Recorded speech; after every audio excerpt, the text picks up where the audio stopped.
அன்பார்ந்த துளாராசி நேயர்களே, வாழ்க்கையில் இந்த நேரம் மாதிரி மீண்டும் ஒரு சிறப்பான நேரம் அமையறதுக்கு 12 வருஷம் காத்துட்டுருக்கணும். துளாராசி அற்புதமான ராசி.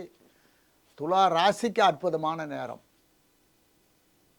அற்புதமான நேரம் அப்படின்றது கிரகத்தினுடைய அமைப்பால். இப்போ நம்ம சொல்கிற பலன் எல்லாமே 30% தான். இப்போ ஜனன ஜாதகம்னு இருக்குது பார்த்தீங்களா, அந்த ஜாதகத்தில் இருக்கிற பவர்ஃபுல்லான யோகங்கள், பவர்ஃபுல்லான ராஜயோகம் கொண்ட ஜாதகம்லாம் எங்கேயோ போயிடும். இந்த ராசி கிரகங்கள் நல்லா இருக்குது, இந்த ராசி கிரகங்கள் நல்லா இருக்கின்றன. அவர்களுடைய ஜனன ஜாதகம் சிறப்பாக இருக்குமானால் அவர்கள் நிலை பல மடங்கு உயர்ந்துவிடும். பல மடங்கு உயர்ந்துவிடும். இப்போ துலா ராசிக்கு பாக்யஸ்தானத்தில் குரு, 6ஆம் இடத்தில் சனி பகவான். இப்போ பாருங்கள், இதுதான் உங்கள் வாழ்க்கையை உயர்த்துற இடம்.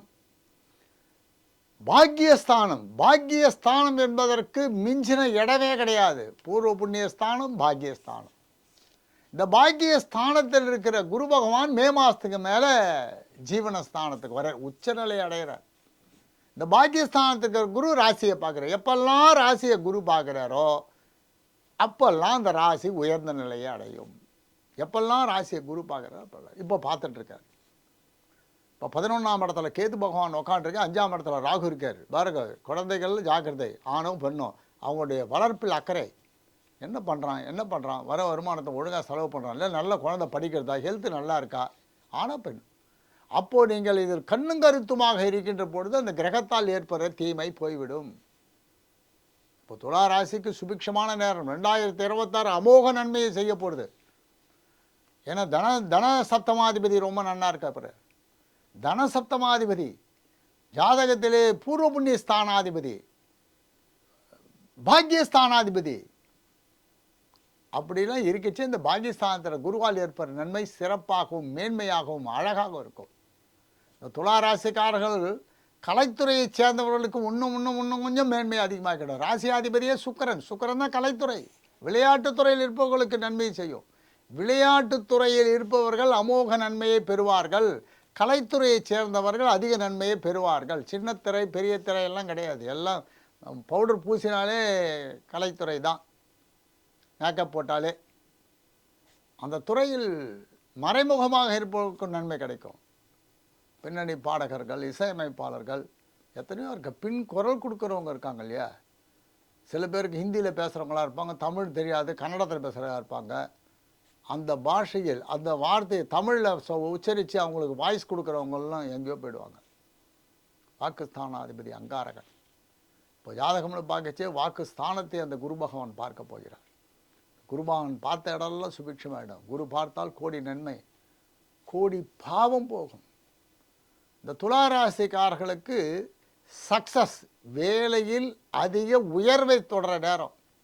வேலையில் அதிக உயர்வை தொடர நேரம். அடுத்தது 10ஆம் இடத்துக்கு குரு வந்தால் பதவியெல்லாம் பறிபோகாது. வேலையில் கொஞ்சம் ஒழுங்காக இருக்குன்னு சொல்கிறோம். வேறமா சில்லறை வாங்குகிற உத்தியோகத்தில் இருந்தால் வாங்காதீங்கன்னு சொல்கிறோம். அவ்வளோதானே. நாசுக்கான வார்த்தை அது. லஞ்சம் பெறும் துறையில் இருப்பவர்களேனால் லஞ்சம் வாங்காதீர்கள். லஞ்சம் வாங்கினீங்கன்னா 10ல் குரு வந்தவொடனே அவர் போட்டு பார்த்துருவார். இப்போ துலா ராசிக்கு மட்டும்தான் அது. என்ன எல்லா ராசிக்காரருக்குன்னே அதான். பணத்தை கையூட்டி பெறக்கூடாது. நம்ம செய்கிற வேலைக்கு லஞ்சம் வாங்கினால் மகா பாவம். அவன் இன்னும் சந்தோஷமாக எடுத்து கொடுக்க மாட்டான். யார் வேணாலும் லஞ்சம் கேட்டு வாங்கி பாருங்கள், அவன் ரொம்ப ஹாப்பியாக ரொம்ப சந்தோஷம் சார் இருந்தாங்கன்னு ஒரு 10,000 10 லட்சத்தையும் கொடுக்க மாட்டான். வயிற்றுச்சலில் கொடுப்பான். அப்போ அந்த துலா ராசிக்கு 10ல் வந்த குரு நேர 4ஆம் இடத்தையும் பார்க்கச்சே சிறைச்சாலைக்கு அனுப்பி விடுவார். 2026 நல்லா இருக்குன்னு சொன்னேன். நான் சொல்கிறது எல்லாருக்குமே இல்லை. நன்னா இல்லாதவங்களுக்கு எப்படின்னா, இவர் தப்பு பண்ணார். ஆல்கஹாலே யூஸ் பண்ணாதீங்க. ஆல்கஹால் யூஸ் பண்ணிங்கன்னா உடம்பு கெட்டு போயிடும். சுகஸ்தானாதிபதி சனி பகவான் தீராத வியாதியை கொடுத்துருவார். தீராத வியாதின்றது என்னன்றதெல்லாம் யோசிச்சு பாருங்கள். ஆல்கஹால் யூஸ் பண்ணாதீங்க. ஒழுங்காக இருக்கும், நல்லவனாக இருக்கும், சத்தியவானாக இருக்கும். அப்போது துலா ராசிக்கு கெடுதல் இல்லை. இது ஒரு எச்சரிக்கை. எல்லாருக்கும் இல்லை. 1%காரன் தான் சொல்கிறேன். 99% நன்னா இருந்துச்சு, 1% நன்னா இருக்கணும் இல்லை, அப்போ தான் 100% நன்னா இருக்கும்.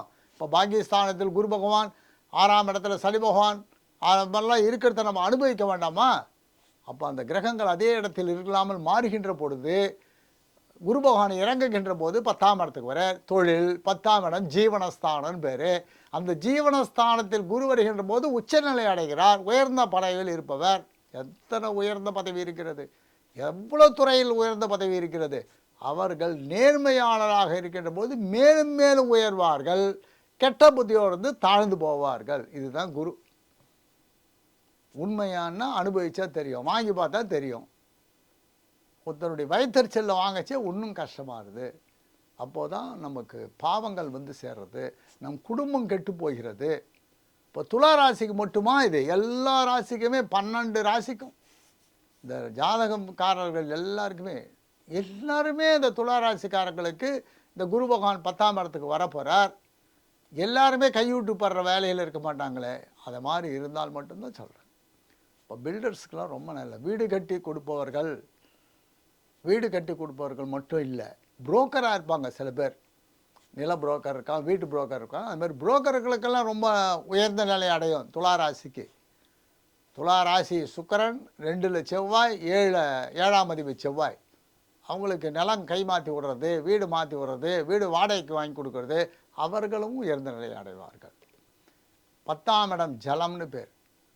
கடல் கடந்து வியாபாரம் பண்ணுகிறவர்கள், வெளிநாட்டுக்கு ஆட்களை அனுப்புபவர்கள், வெளிநாட்டுக்கு சாமான்களை அனுப்புபவர்கள், எத்தனையோ பொருட்கள் இங்கேருந்து ஏற்றுமதி ஆகுது, ஆடை ஆபரணங்கள் ஏற்றுமதி பண்ணுறவர்கள், அவர்களும் ரொம்ப நல்லா இருப்பாங்க. ரொம்ப ரொம்ப ரொம்ப நல்ல நிலை அடைவார்கள்.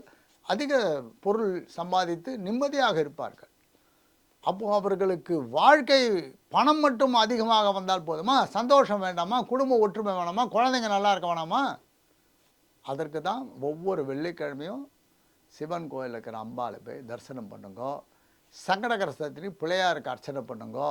மாதம் ஒரு சனிக்கிழமை லக்ஷ்மி நரசிம்மருக்கு போய் அர்ச்சனை பண்ணுங்க. மாதம் ஒரு சனிக்கிழமை, மாதம் ஒரு நாள், மாதம் ஒரு நாள், 30 நாளில் ஒரு நாள், என்னால் முடியும்னா வாரம் பண்ணுங்கள். அப்போது உங்கள் வாழ்க்கையில் மற்ற கிரகத்தால் 9 கிரகத்தால் ஏற்படுற நன்மை அதிகமாகும், தீமை குறைந்துவிடும். ஏன்னா குரு 10ஆம் இடத்துல இருக்க மாட்டார், 9ஆம் இடத்துல இருக்க மாட்டார். அடுத்தது 11ஆம் இடம் வருவார், 12ஆம் இடம் வருவார். சனி பகவான் மாறிட்டே இருப்பார். 6லேருந்து 7ஆம் இடத்துக்கு போய் 7லேருந்து 8ஆம், இவர்கள் மாறிக்கொண்டே இருப்பார்கள். நான் இன்று 2026 இருக்கிற கிரகநிலையை வச்சு தான் உங்களுக்கு பலன் சொல்கிறோம். ஃபஸ்ட் கிளாஸாக இருப்பீங்க, சுபிக்ஷமாக இருப்பீங்க, ஹெல்த்தியாக இருப்பீங்க. கொஞ்சம் மருந்து மாத்திரை மட்டும் கரெக்டாக சாப்பிடுங்க. தேவையான அளவுக்கு மருந்து மாத்திரை எடுத்துக்கோங்க. கரெக்டாக உடல்நலத்தில் அக்கறையாக இருந்துக்கோங்க. துளாரருக்கு வாகனத்திலலாம் வச்சு ரொம்ப ஜாக்கிரதையாக போங்க. படிக்கிற மாணவர்கள் அதிகமாக கண்ணும் கருத்துமாக படிக்கும்.